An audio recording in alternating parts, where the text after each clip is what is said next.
जय श्री कृष्ण। श्रीनाथ जी चरित्रामृत में आज हम सुनेंगे श्री जी के दृढ़ भक्त श्री पूरणमल क्षत्रिय की वार्ता का भाग 11 और 12।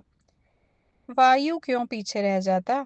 एक ऊंची बड़ी शिला पर खड़े होकर कार्य का निरीक्षण कर रहे पूरणमल के वस्त्रों को फड़फड़ाते हुए वायु ने भी उनके कान में कहा, हमें भी अभी इस स्थान पर मुक्त भाव से विचरण करना है और खुले वन में विहार करते श्याम सुंदर के श्री अंग की सुगंध को दूर दूर तक फैलाते रहना है।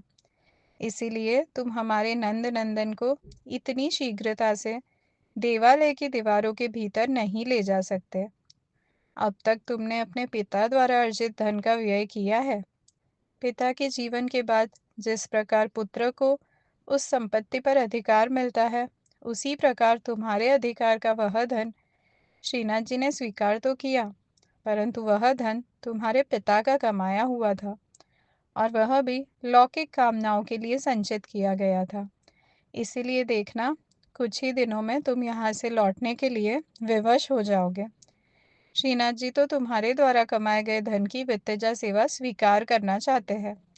तुम भगवान की सेवा, गुरु सेवा और वैष्णव सेवा के मनोरथ के लिए व्यापार करके धन कमा कर लाओ। फिर देखना मंदिर किस प्रकार सुंदर रूप से सिद्ध होता है। चलो अब जाओ।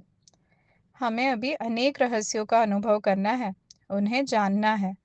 तुम अब अपना बिस्तर पोटला बांधने की तैयारी करो। वायु की यह बात पूरणमल के कानों में तो पड़ी, पर हृदय तक नहीं पहुंची। मन ने उसका अर्थ ग्रहण नहीं किया और कुछ ही दिनों में पूरणमल के पास की लाख मुद्राएं खर्च हो गई। नींव तो भर गई, पर अब आगे क्या करना है। पूरणमल श्री महाप्रभु जी के समक्ष उपस्थित हुए। अपनी विवशता को लड़खड़ाती जिह्वा और संकोच से भरे मन के साथ उन्होंने श्री महाप्रभु जी के सामने प्रकट किया। उनकी बात सुनकर कुछ धनी वैष्णवों ने विनती की, हे कृपानाथ, यदि आपकी आज्ञा हो तो पूरणमल का यह अधूरा कार्य हम पूर्ण कर दे। आपकी कृपा से हमारे पास अपार धन संपत्ति है। श्री महाप्रभु जी ने शांत भाव से उत्तर दिया, नहीं, पूरणमल का अधूरा कार्य वही पूर्ण करेगा, अन्यथा उसके नाम पूरण का अर्थ ही क्या।